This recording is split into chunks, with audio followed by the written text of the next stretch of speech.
Bem-vindos, meus amigos, a mais esse programa Saber Direito. Meu nome é Alberto Zacarias Toron e nós estamos falando sobre o habeas corpus. Meus amigos, vamos ver agora um aspecto bem prático, sobretudo para quem eventualmente esteja preso. Quem está na cadeia, o que deve conter uma impetração de habeas corpus? A própria lei diz, o artigo 654, parágrafo 1º, nos diz com absoluta clareza o que deve ter uma petição de habeas corpus. Diz lá, o habeas corpus poderá ser impetrado por qualquer pessoa em seu favor ou de outrem, bem como pelo Ministério Público. A petição de habeas corpus, parágrafo 1º, conterá a. O nome da pessoa que sofre ou está ameaçada de sofrer violência ou coação, e o de quem exercer a violência, coação ou ameaça. 2. Declaração da espécie de constrangimento ou, em caso de simples ameaça de coação, as razões em que funda o seu temor. E número 3, a assinatura do impetrante ou de alguém a seu rogo, quando não souber ou não poder escrever. Vou traduzir isso em miúdos de uma maneira assim, bem simples. Pessoal, quando um cidadão sofre uma prisão, alguém decretou essa prisão. Vamos pensar em duas hipóteses. Uma na prisão decretada e outra na prisão em flagrante. Quando o delegado de polícia prende alguém em flagrante, nos termos dos artigos 301 e 302 do Código de Processo Penal, é preciso que esteja caracterizada a situação de flagrância. O sujeito está cometendo o delito, o sujeito acaba de cometer o delito, o sujeito foi perseguido e foi preso numa situação em que se possa supor validamente que ele é o autor do crime. Então eu tenho o chamado estado de flagrância. Se a pessoa é presa dias depois, sem ter sido perseguida, embora encontrada com instrumento de crime, eu não tenho estado de flagrância. Mas mesmo assim o delegado lavrou flagrante, opa, eu tenho uma hipótese de ilegalidade na prisão supostamente em flagrante, porque em flagrante não foi. Agora, meus amigos, vamos ver. Pergunta. Meu nome é Marcos Marcelo, sou professor de História. Gostaria de saber se é necessário eu contratar um advogado para que eu possa entrar com um pedido de habeas corpus.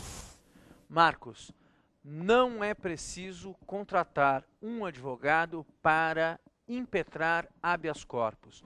O habeas corpus cuida de algo tão importante, tão relevante, que qualquer pessoa do povo, velho, criança, político, cassado, político com mandato, funcionário público, preso, qualquer pessoa, o preso que estiver numa cadeia pode pegar um maço de papel e escrever lá o seu habeas corpus à mão, porque ele não tem forma como outras ações têm na justiça, e vai impetrar um habeas corpus. Qualquer pessoa pode fazê-lo. Como é que se faz este habeas corpus? Primeira coisa que eu tenho que definir: quem praticou a ilegalidade? Quem disse que era flagrante quando não era? Quem me prendeu em flagrante quando não era flagrante? Quem fez isso foi um delegado. Vamos supor que tenha sido um delegado de polícia, de uma cidade qualquer. Quem é a autoridade imediatamente acima do delegado, já no campo do tribunal, do poder judiciário, que pode fazer cessar o constrangimento ilegal?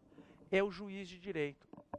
Se foi o delegado de Polícia Federal que o prendeu em flagrante indevidamente, você vai bater as portas do juiz federal. Então eu vou fazer uma petição.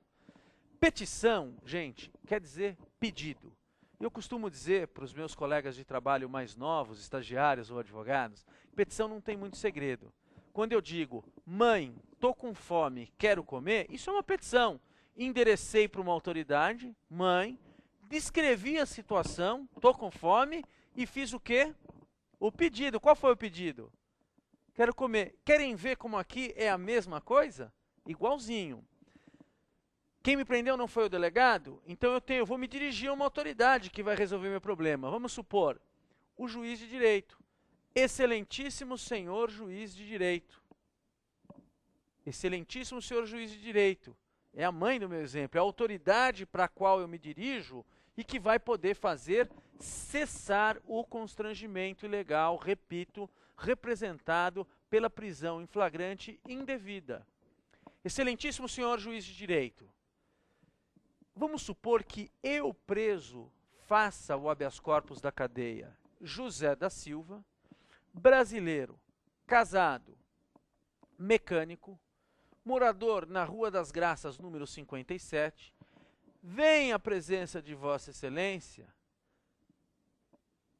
impetrar ordem de habeas corpus contra ato do delegado de polícia da cidade de Tatuí, que me prendeu em flagrante, mas em situação que em nada tem a ver com a descrita nos artigos 301 e 302 do Código de Processo Penal, em situação que efetivamente não é flagrante.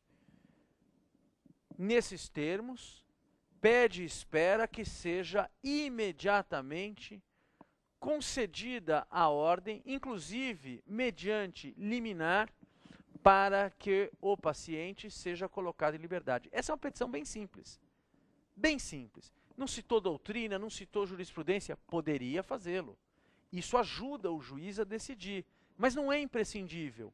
O habeas corpus não tem essa formalidade e caberá ao juiz, como cansa de dizer o ministro Marco Aurélio, ler a petição com olhos bem abertos, sobretudo quando se tratar de pessoas simples, para perceber o que realmente pode ser extraído da petição e que revele a ilegalidade que se abateu sobre um homem simples e sepultou, ceifou, ainda que momentaneamente, a sua liberdade. Essa é uma forma de habeas corpus. Nesse exemplo, o próprio preso é quem fez o habeas corpus. Atenção! Quem sofre a coação ilegal é chamado de paciente, porque ele, lembra aquela história da voz passiva? Sofre a ação, ele sofre a coação. Se abateu sobre mim a prisão, eu sou o paciente. Nem sempre na cadeia eu tenho condições de fazer o habeas corpus. Então eu pedi para o meu irmão, fala como é seu nome, Estênio. Eu estou na cadeia, estou no sufoco, o delegado não gostava de mim e me prendeu.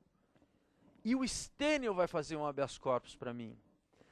Quem faz o habeas corpus em favor daquele que sofre o constrangimento ilegal, quem faz o habeas corpus em favor do paciente, chama-se impetrante. E aí modifica um pouco. É mais ou menos assim. Estênio Inácio Rodrigues, brasileiro, casado, engenheiro, residente nesta capital, na Avenida S2S, vem respeitosamente à presença de Vossa Excelência impetrar habeas corpus em favor do advogado Alberto Toron, que se encontra preso em virtude de flagrante indevidamente lavrado contra o paciente. Sucede que, no dia 2 de abril de 1900 e não sei quanto, o paciente andava pelas ruas trazendo consigo um radinho de pilha que fora furtado 2 dias antes. Ao ser encontrado pela polícia portando o tal radinho, o delegado achou por bem lavrar um flagrante. Ora, de acordo com os artigos 301, 302, não há flagrante nessa situação. A pessoa não foi pega logo após cometer o crime, não estava cometendo o crime, não foi perseguida após a prática do crime, enfim, não há flagrante, aguarda-se a soltura do paciente. E, por fim, a assinatura de quem impetra o habeas corpus. Não existe habeas corpus apócrifo sem assinatura. Alguém tem que assinar. Mas o Stefânio não sabe assinar? Ah, não sabe assinar? Não tem problema. Carimba lá o dedo e a Bianca vai assinar por ele, assinar a rogo. E pronto, nós temos a assinatura, sem maiores formalidades, sem grandes dificuldades.